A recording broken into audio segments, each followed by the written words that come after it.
última parte en este cursillo que se titula El laico en la iglesia, que pretende ser como una introducción a lo que vamos a decir en este cursillo del cuarto día, para recordar un poco lo que somos los laicos como parte integrante de la iglesia, entendida esta como el pueblo de Dios.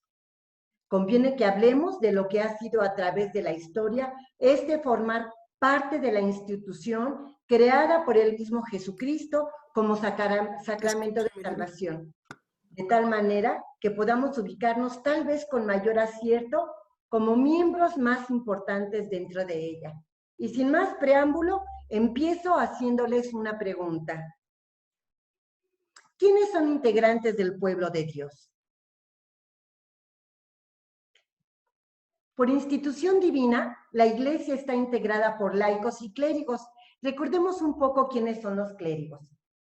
Los clérigos son aquellos fieles que han sido llamados por el Señor y consagrados por el sacramento del orden para el servicio de la comunidad eclesial, y se divide en 3 grados: diáconos, presbíteros y obispos. También tenemos a los religiosos o religiosas, que se dividen en 2 grupos, clericales y laicales. Los religiosos clericales son los que participan en el sacramento del orden y se dedican principalmente a tareas de carácter sacerdotal. Como ejemplo, tenemos a los dominicos, a los jesuitas, a los claretianos, etc. Y los religiosos laicales, los que se dedican primeramente a las obras de carácter benéfico, espiritual o corporal. Como ejemplo, los de la Salle, los maristas y todo el variado mundo de las religiosas. Sabemos que cuando tenemos hijos o conocidos que han estudiado en estas escuelas, por lo regular los envían 2 veces al año para hacer un servicio social, ya sea de carácter benéfico o espiritual, que es en Semana Santa. El otro grupo que integra el pueblo de Dios somos los laicos o seglares.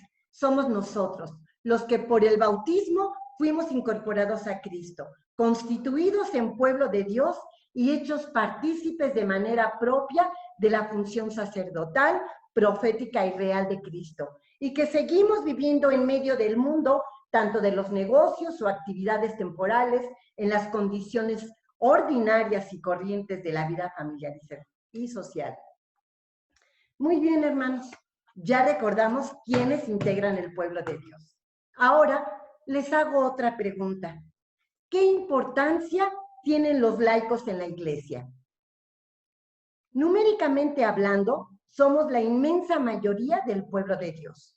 En México, hasta el 1 de agosto, tenemos la cifra de 14,680 sacerdotes. Si los dividimos entre la cantidad de católicos en el país promedio, a cada sacerdote le tocaría 6,800 laicos. Sí, hermano, escuchaste bien. 6,680 laicos por cada sacerdote. Y aún con la baja de seres humanos que lamentablemente hemos tenido por esta pandemia, los sacerdotes son pocos y los laicos somos más. Con estos datos, es increíble que la mayoría de los laicos sigamos siendo tan pasivos e inclusive en nuestra propia comunidad. Precisamente por las bajas que hemos tenido, no solo en nuestras parroquias se duplica o cuadruplica el trabajo, sino en muchos lugares más. La mies es mucha y los trabajadores son pocos. Hay mucho trabajo por hacer, hermanos. Tenemos la responsabilidad como laicos de prestar algún servicio donde sea, como sea, pero que sea como algunos o muchos de ustedes que lo hacen en sus parroquias y como nosotros ahora que lo estamos haciendo a través del MCC. Somos misioneros y alguna misión debemos cumplir, como lo dijo la canción. Por las circunstancias ya antes mencionadas, nuestro hermano Sergio dijo que nuestra misión en este tiempo, ahorita, era este cursillo del cuarto día en línea. La inmensa mayoría de los laicos recibimos por el sacramento del matrimonio las gracias necesarias para hacer de nuestra familia y hogar una iglesia doméstica. Cada cristiano es una pequeña iglesia doméstica en donde se viven las virtudes humanas y espirituales, los vínculos afectivos y la ayuda mutua, la unidad, la alegría, la esperanza, el arte de amar, el vínculo que nos acerca a Cristo Jesús. Porque desde que fuimos bautizados somos iglesia y hemos quedado integrados al ser y a la misión de la iglesia, según la propia condición y estado de cada uno. Servir y contribuir con este poquito que me corresponda hacer, debe de ser con amor. Quien no vive para servir, no sabe vivir. Para reafirmar lo dicho, voy a citar dos textos muy importantes del Concilio Vaticano II.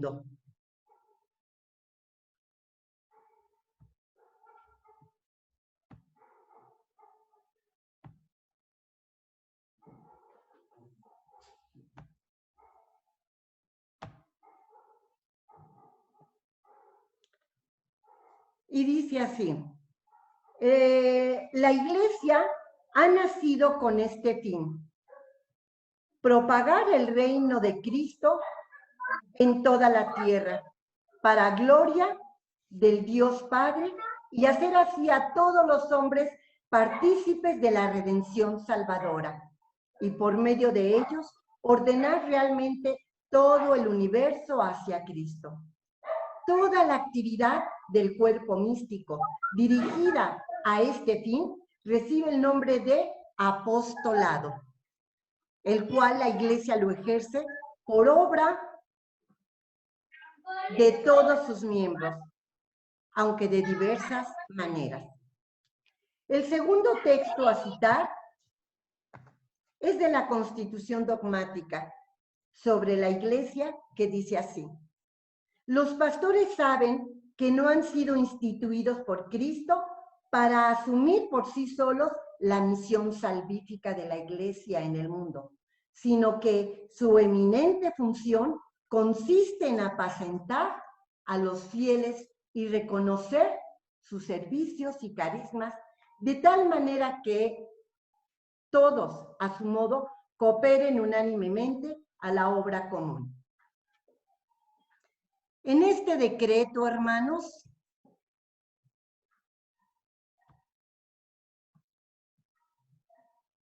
sobre el apostolado de los seglares y la Constitución Dogmática sobre la Iglesia, nos dice la importancia que tienen los laicos en la Iglesia. Quiero hacerles otra pregunta. ¿Cuáles son las diversas maneras o modos en que los laicos han participado en la misión de la Iglesia? La respuesta a esta pregunta tiene dos aspectos, uno positivo y otro negativo, tanto en lo doctrinal como en lo práctico.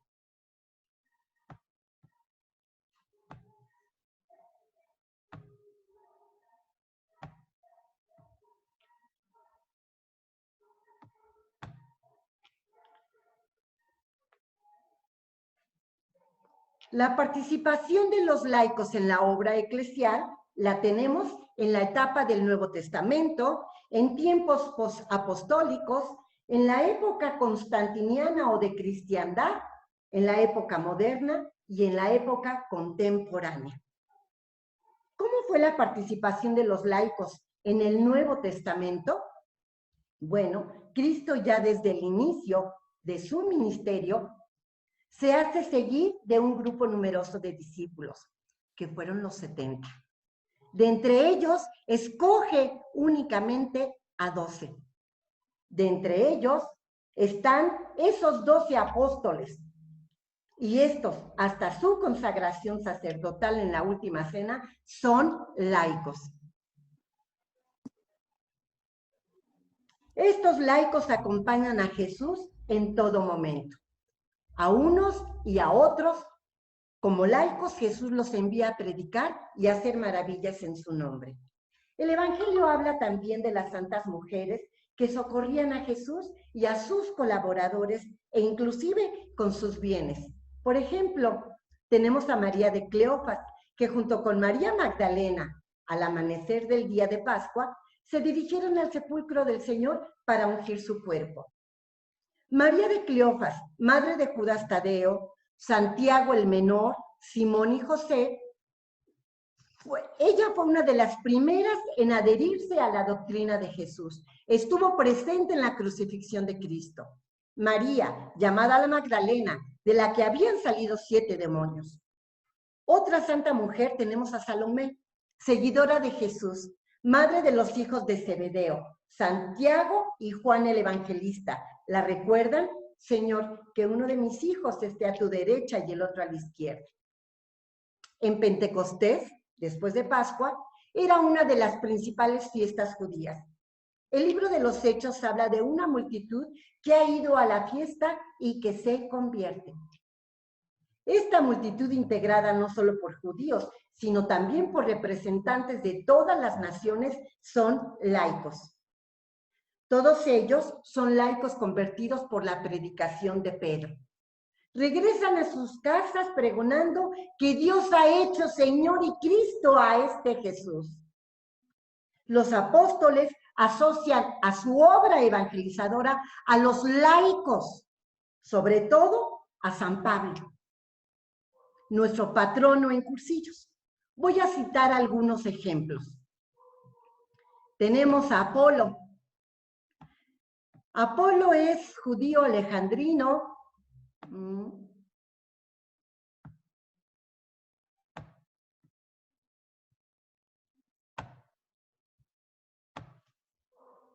Apolo es judío alejandrino, convertido y experto en las Sagradas Escrituras, brillante expositor en la sinagoga de Éfeso y predica a Cristo Jesús. Tenemos un matrimonio también colaborador de Pablo, que es Aquila y Prisca, o Priscila. Este matrimonio, muy querido por Pablo, fueron expulsados de Roma, lugar donde vivían, y emigraron a Corinto. Ellos, por la amistad a Pablo, los hospedaban en sus casas. Este matrimonio, junto con Pablo, aprovechan todos sus viajes para hacer apostolado. En Corinto tenían una fábrica de carpas. Los judíos del siglo I consideraban un honroso trabajo enseñar a los muchachos un oficio, aun cuando fueran a recibir una educación superior, como Pablo, que se había educado a los pies de Gamaliel para ejercer una carrera prestigiosa. Este matrimonio y Pablo vivían junto a sus obreros como una verdadera comunidad cristiana, a la que el apóstol llama la iglesia que está en su casa. Pablo les dedica en sus cartas afectuosos saludos y les dice: saluden a Prisca y Aquilas, mis colaboradores en Cristo Jesús. Sepan que para salvar mi vida arriesgaron la suya. Les estoy muy agradecidos y conmigo todas las iglesias del mundo pagano. Tenemos a otro personaje muy importante, un cristiano oriundo de Colosas, Turquía. Es Filemón. Filemón es un convertido por San Pablo. Filemón es un personaje rico. Tiene varios esclavos. Uno de sus esclavos se llama Onésimo, que quiere decir útil. Onésimo era un sirviente de Filemón convertido por San Pablo. Este huye de Colosas y se va a Roma, y ahí encuentra a Pablo, a quien ya había conocido anteriormente en casa de su patrón Filemón. Pablo en ese momento está preso en Roma, pero con un régimen de favor que le permite salir acompañado por un guardia. Onésimo se convierte y es bautizado. Pablo lo hace volver donde su patrón con una carta de recomendación que se lee en el Nuevo Testamento como carta a Filemón. Es una pequeñísima carta que consta apenas de 25 versículos. El apóstol Pablo le dirige una carta breve y preciosa diciéndole cómo un cristiano rico debe tratar a la gente que le está a su servicio. Y dice así: a lo mejor Onésimo te fue quitado por un momento para que lo ganes para toda la eternidad. Ya no será esclavo, pues pasó a ser un hermano muy querido. Lo es para mí en forma singular, y lo será para ti mucho más todavía. El apóstol Onésimo, desde entonces pasó a ser el apóstol Onésimo. Tenemos otro hermano al que le contribuyen igualmente el que los haya ayudado a los apóstoles. Y que es médico de profesión, fue Lucas, que acompaña en sus viajes a Pablo. Pablo es testigo, Lucas es testigo del encarcelamiento del apóstol y permanece con él casi todo el tiempo de su prisión. Escribe el tercer evangelio y el libro de los Hechos de los Apóstoles. Hay muchos otros colaboradores, hermanos, que al final de la carta de San Pablo a los romanos, que tan solo consta de 16 capítulos, los podemos encontrar. Ahí se citan muchos laicos que han ayudado en la propagación del evangelio, como son Andrónico y Junías, parientes y compañeros de cárcel de Pablo, todos ellos muy queridos en el Señor. Tenemos igualmente a Ampliato, a quien tanto quiso Pablo, Urbano, que fue compañero de trabajo y colaborador en Cristo, Apeles, que sufrió por Cristo, Febe, una diaconisa de la iglesia de Cencrea, María y Trifosa, muy queridas por Pablo por su hospitalidad y entrega a la obra del Señor. Todos estos laicos nos dejan un legado de valentía, de esfuerzo, en donde vemos la importancia de los laicos dentro de la iglesia, con su entrega y ayuda a los apóstoles para propagar el evangelio. Con toda honestidad, hermanos, antes de entrar a este cursillo del cuarto día, ¿habían considerado la importancia que los laicos tenemos? El Concilio Vaticano II fue un acontecimiento fundamental para la configuración de la Iglesia. En donde se nos dice que nosotros los laicos, el pueblo de Dios, somos llamados a colaborar, primeramente a través del testimonio de vida, después a través de las acciones concretas en sintonía con la jerarquía. Pablo con mucha frecuencia habla de la variedad de carismas o dones que abundan en los miembros de la comunidad eclesial. Y todos los laicos antes mencionados estuvieron llenos de esos carismas o dones. En primer lugar, se les dio a los apóstoles. En segundo lugar, a los profetas. En tercer lugar, a los maestros. Luego, a los que hacían milagros. A los que tienen el don de curar a los enfermos. A los que ayudan. A los que administran. A los que tienen don de lenguas y el de interpretarlas. ¿Acaso son todos apóstoles? No, ¿verdad? ¿Son todos profetas? Tampoco. ¿Son todos maestros? No es así. ¿Hacen todos milagros? No. ¿Tienen todos los dones de curar? Tampoco, hermanos. ¿Tienen todos el don de lenguas y todos las interpretan? No es así. Y todos estos dones otorgados por el Espíritu fueron para la edificación de la iglesia, para proyectar a Cristo y no proyectarse a ellos mismos. Otra etapa de participación de los laicos es en los tiempos post-apostólicos.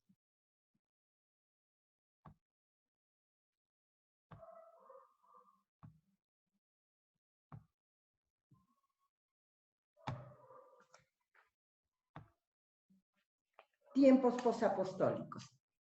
Pío XII, en su encíclica sobre el modo de promover la obra misional, dice: nadie ignora que la fe cristiana la propagaron por las vías consulares no solo obispos y sacerdotes, sino también las autoridades civiles, los soldados y los simples ciudadanos. Laicos, hermanos, millares de cristianos anhelando ardientemente extender la nueva religión que habían abrazado. Se esforzaban por preparar el camino a la verdad evangélica. Y así sucedió que en unos 100 años el nombre y la virtud cristiana penetró en todas las principales ciudades del Imperio Romano.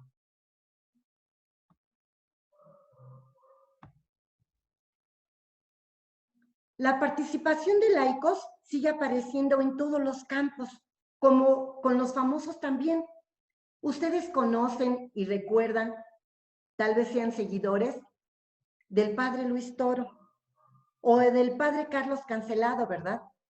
Ellos son apologéticos, defensores de la fe. Algunos de los apologéticos en los tiempos posapostólicos fueron Arístides Marciano y San Justino. Arístides Marciano de Ateneas, filósofo, escribió una apología en estilo sencillo, pero contundente. Presenta a Dios eterno e inmortal y como Padre de los hombres. San Justino fue uno de los primeros apologistas cristianos, también filósofo, que murió mártir hacia el año 165. Fue influenciado por Platón y admirando a Sócrates y Zenón.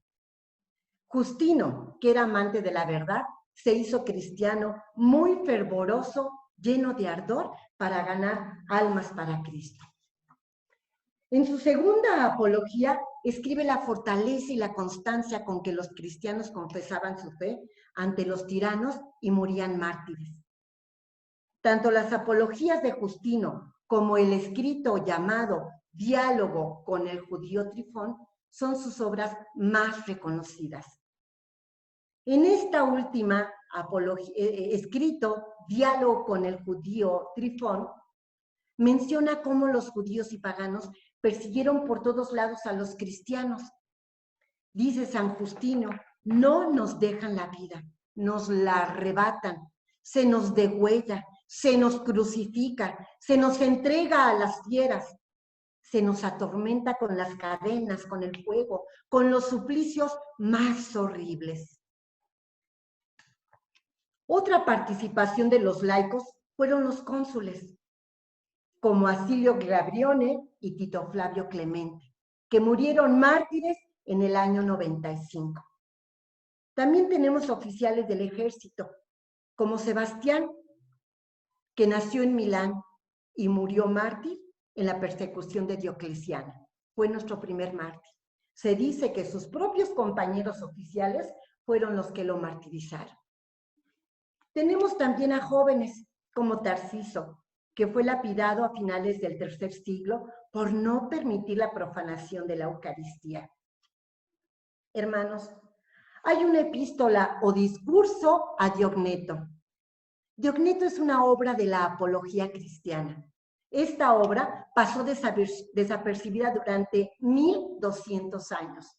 Tiene poco de ser descubierta por los ámbitos de la patrología, que es la parte de la historia de la teología cristiana que estudia el periodo de los inicios del cristianismo.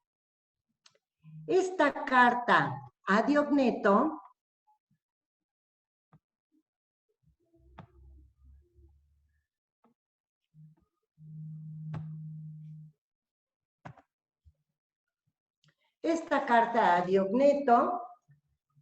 de autor desconocido, es un documento extraordinario del siglo II en que describe a una iglesia no replegada sobre sí misma como una secta, sino inmersa en el mundo y abierta a todos los hombres.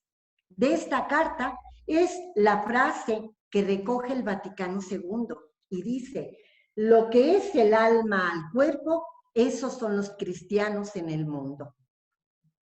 El alma se halla esparcida en todos los miembros del cuerpo. Así también los cristianos se encuentran dispersos por todas las ciudades del mundo.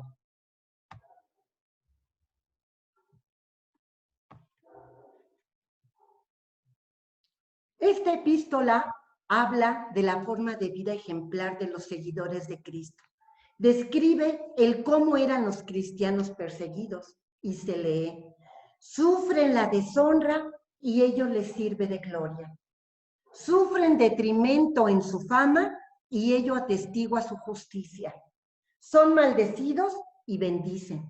Son tratados con ignominia, deshonra u ofensa públicamente y ellos, a cambio, devuelven honor. Hacen el bien y son castigados como malhechores.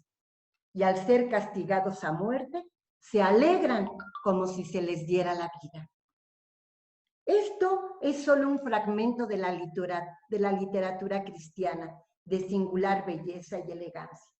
Los invito a que la busquen para que se deleiten con esta belleza, antes de que la vayan a quitar, ya que estuvo desaparecida por mucho tiempo.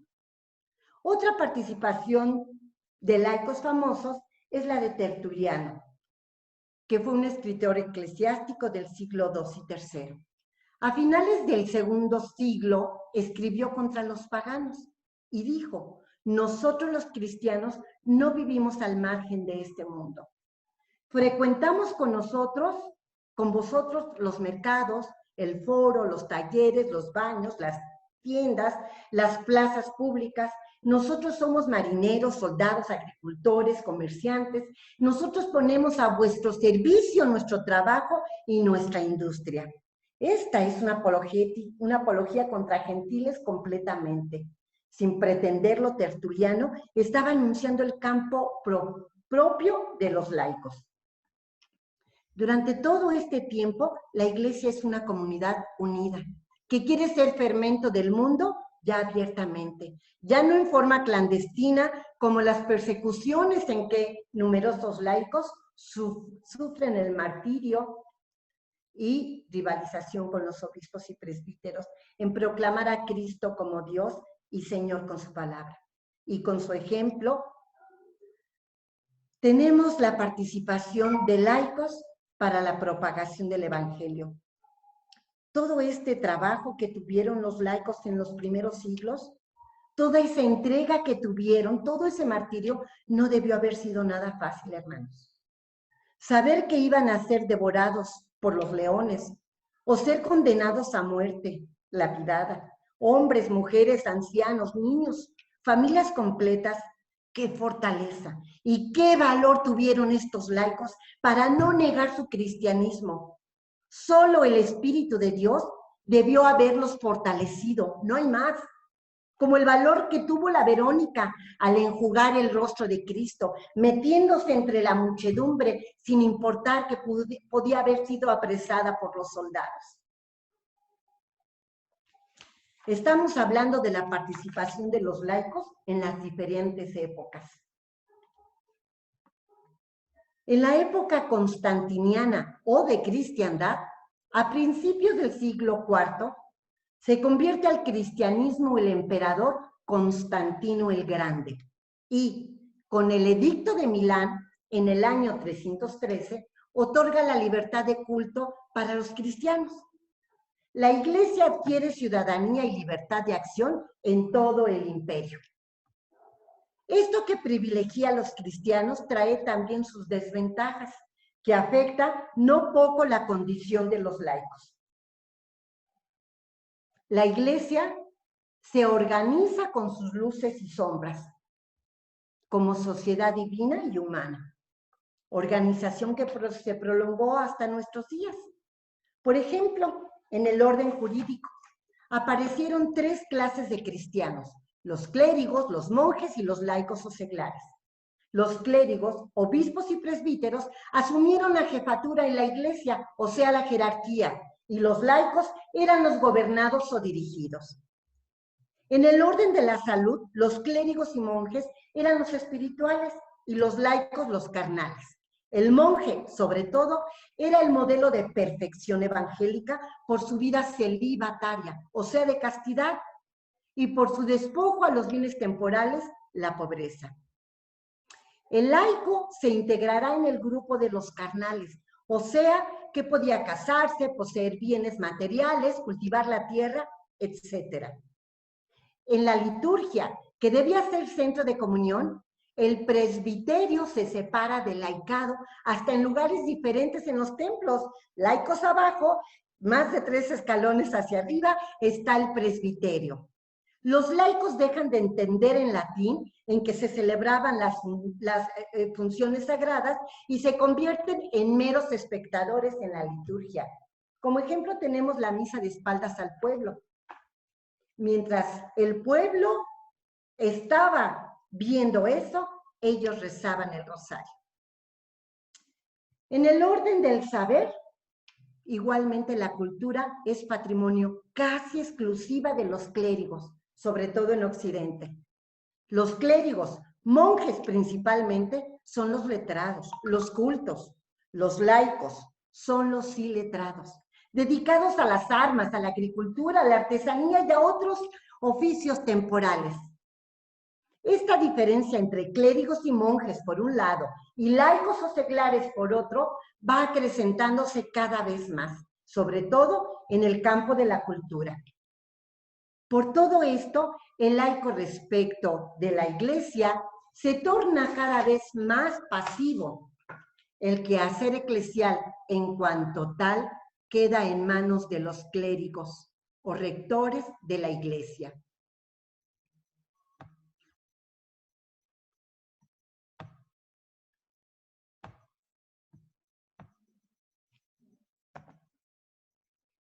Y esta realidad la refleja exactamente el decreto de Graciano, un monje italiano del siglo II.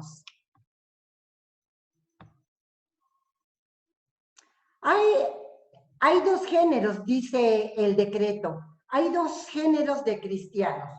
Uno ligado al servicio y dividido y entregado entre la contemplación y la oración. Se abstiene de toda bulla de realidades temporales y está constituido por clérigos. El otro es el género de los cristianos, al que pertenecen los laicos. A estos se les permite tener bienes temporales, pero solo para sus necesidades. A estos se les permite casarse, cultivar la tierra, hacer de árbitro en los juicios, defender sus propias causas, depositar ofrendas en los altares, pagar los diezmos, y de esta manera es como ellos evitaban los vicios para que obraran bien y así poderse salvar. En este decreto podemos advertir dos cosas, una positiva y otra negativa. La negativa es la exclusión de los laicos de toda participación activa de lo sagrado.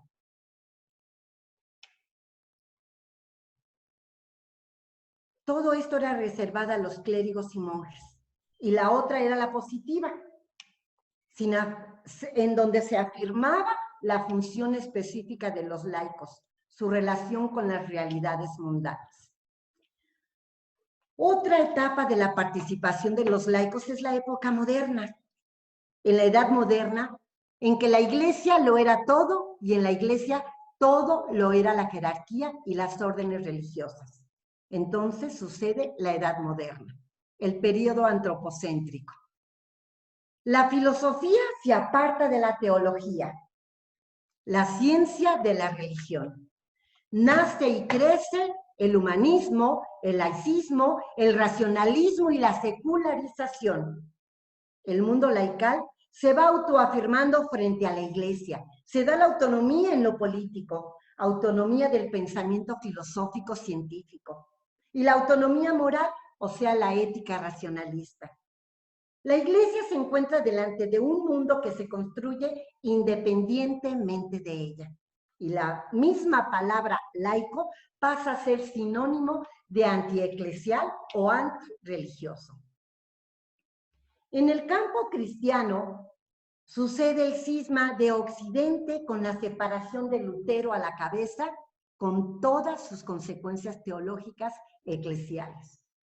El Concilio de Trento, entre 1545 y 1563, ha de afrontar una situación sumamente compleja y difícil, tanto en el campo político y cultural como en el religioso. Pero los esfuerzos del concilio se centraron principalmente en la formación del clero y en definir la doctrina frente a los errores protestantes, lo que no favoreció en nada a la promoción del laico. Aparecieron, sin embargo, movimientos y organizaciones católicas como escuelas de la doctrina cristiana, congregaciones marianas, etc. Y en el orden individual, personalidades de laicos verdaderos plasmadores del pensamiento cristiano, como fue Blaise Pascal, René Descartes, Lamartine, Demetrio, Chateaubriand, Manzoni, etc. Sin embargo, el pensamiento teológico y eclesial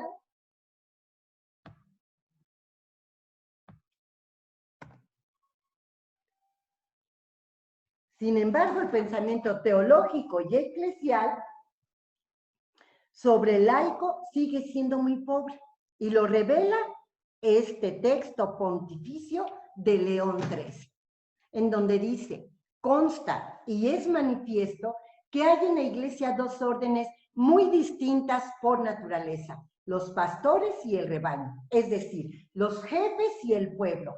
El primer orden tiene por función enseñar, gobernar y dirigir a los hombres en la vida e imponer. El otro tiene por deber someterse al primero, obedecer, ejecutar sus órdenes y honrarlos. La Iglesia, nos damos cuenta que es una sociedad desigual y comprende dos categorías de personas: los pastores y el rebaño. Los que ocupan un puesto en los diferentes grados de la Iglesia, de la jerarquía y la multitud de los fieles. Estas categorías son tan distintas y solo en el cuerpo pastoral se reside el derecho y la autoridad necesaria para promover y dirigir a los miembros hacia el fin de la sociedad. En cuanto a la multitud, no tiene otro deber que el de dejarse conducir y, como rebaño dócil, seguir a sus pastores. La participación de los laicos en la época contemporánea. Pío XI encuentra en 1922 una iglesia que parecía compuesta solo por la jerarquía. Invita a los laicos a participar del apostolado jerárquico. Ese será el fundamento de su querida acción católica. Es cuando aparece. Fue por primera vez que se abrían las puertas de la iglesia para que en ella penetraran los aires del mundo y que de la iglesia, por esas mismas puertas, salieran los aires del Espíritu. El apostolado es obra de la jerarquía y esta encomienda hace partícipe de esta tarea y obligación a los seglares. Estas son como los brazos largos de la jerarquía, el puente entre la iglesia y el mundo. La palabra significativa es participación en el apostolado de la jerarquía. La promoción del laicado va creciendo, ya que en ese periodo la iglesia se caracterizaba por la pérdida de poder y credibilidad de la misma, contraponiendo la razón sobre la fe. Pío XII publica en 1943, el 29 de junio, su célebre encíclica sobre el cuerpo místico de Cristo, Mystici Corporis Christi. La iglesia integrada por muchos miembros en donde debe haber verdadera solidaridad.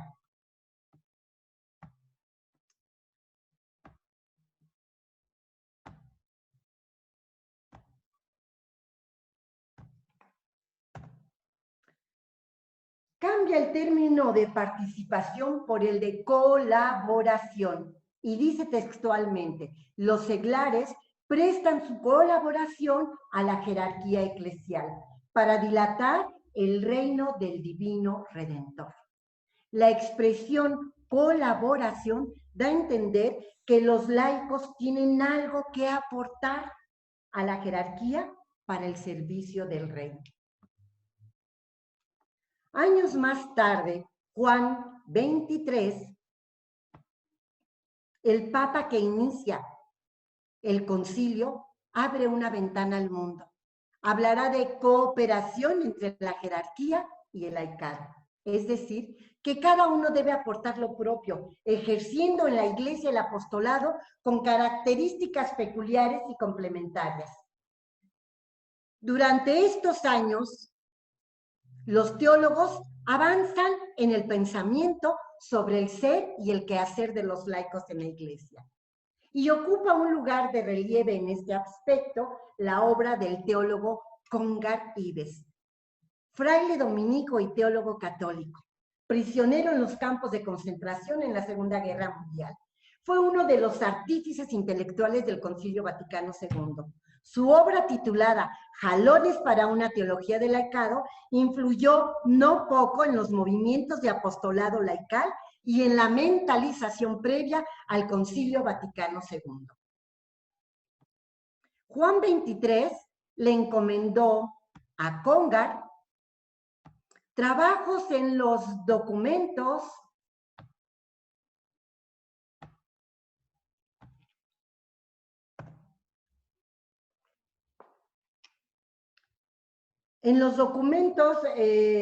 propios de la jerarquía del Vaticano II. Fue uno de los que estuvo trabajando con el Papa para este trabajo del Vaticano. Su obra influyó muchísimo y la mentalización para este concilio ecuménico se le otorgó a él junto con otros más como nuestro Papa emérito Joseph Ratzinger. Fue importante el trabajo de Congar para los trabajos del Concilio Vaticano. Y Cursillos de Cristiandad tuvo el mérito de saber asumir esta nueva eclesiología hacia los años 50. El movimiento de Cursillos de Cristiandad estuvo y comprendió la esencia y el desarrollo histórico. Vertebrar cristiandad, fermentar de evangelio los ambientes y ser iglesia revelan una nueva visión de la teología del laicado. El Concilio Vaticano II, 1962-1965, dio la palabra definitiva sobre el papel de los laicos en la iglesia y en el mundo. Y destacó la palabra corresponsabilidad.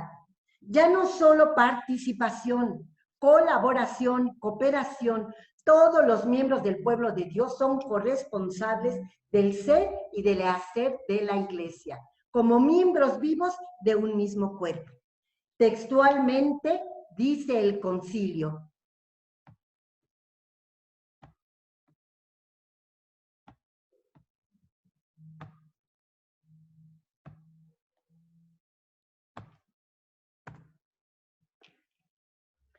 todos los fieles laicos ejercen en la iglesia y en el mundo la misión de todo pueblo cristiano en la parte que ellos corresponden.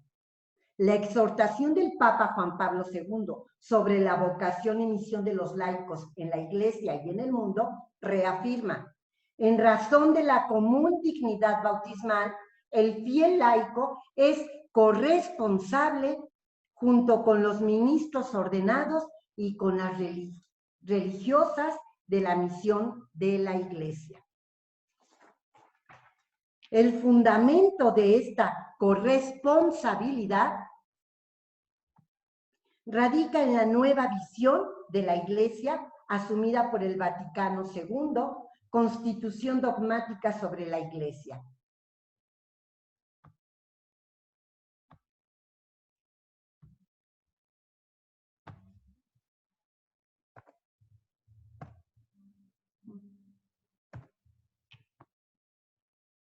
No veo, discúlpenme.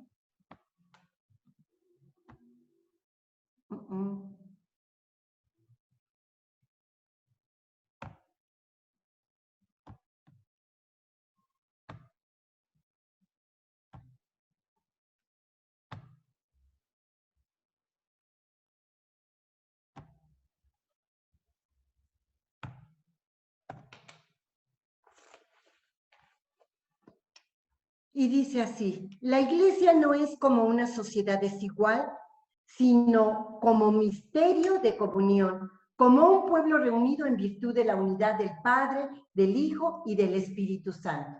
Pueblo uno y único, integrado por variedad de miembros, órdenes, oficios, vocaciones, servicios o ministerios, pero unido en un mismo orden, en una misma vida, en una idéntica misión, que es la iglesia común. Todos con una común dignidad que arranca del bautismo, todos con una común filiación divina, todos llamados a la santidad y todos solidariamente comprendidos en la edificación del reino de Cristo.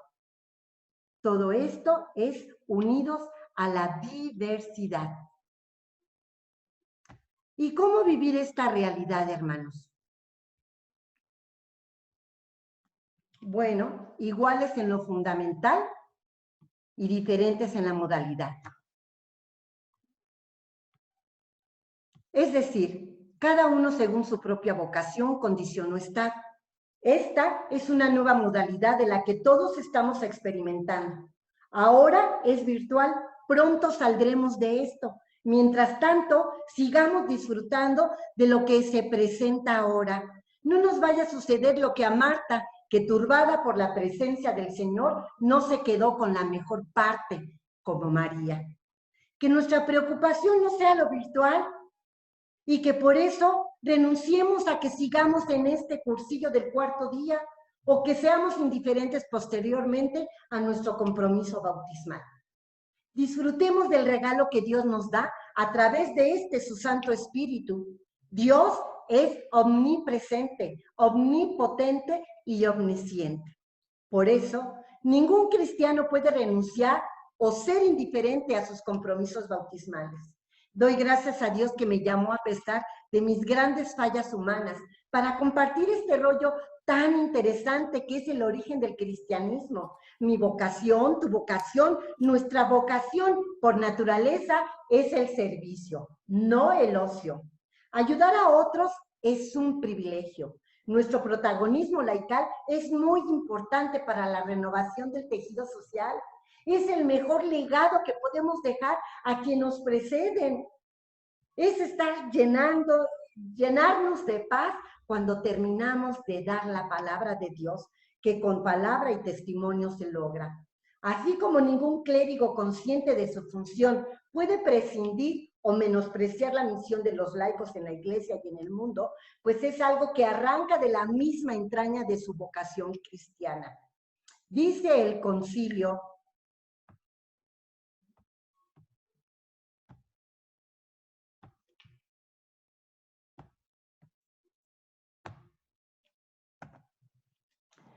la iglesia no está verdaderamente formada, no vive plenamente, no es señal perfecta de Cristo entre los hombres, en tanto no exista y trabaje con la jerarquía un laicado propiamente dicho, porque el Evangelio no puede penetrar profundamente en las conciencias, en la vida y en el trabajo de un pueblo sin la presencia activa de los laicos. El Vaticano II, en su Constitución Pastoral sobre la Iglesia en el mundo actual y en decreto sobre el apostolado de los seglares, y Juan Pablo II, en su exhortación apostólica postsinodal sobre la vocación y misión de los seglares en la Iglesia y en el mundo, han recuperado dimensión bíblica y teológica de los laicos en la Iglesia, que es una iglesia en comunión. Vamos a dar gracias a Dios por este mensaje que nos ha dado. En el nombre del Padre, del Hijo y del Espíritu Santo. Amén.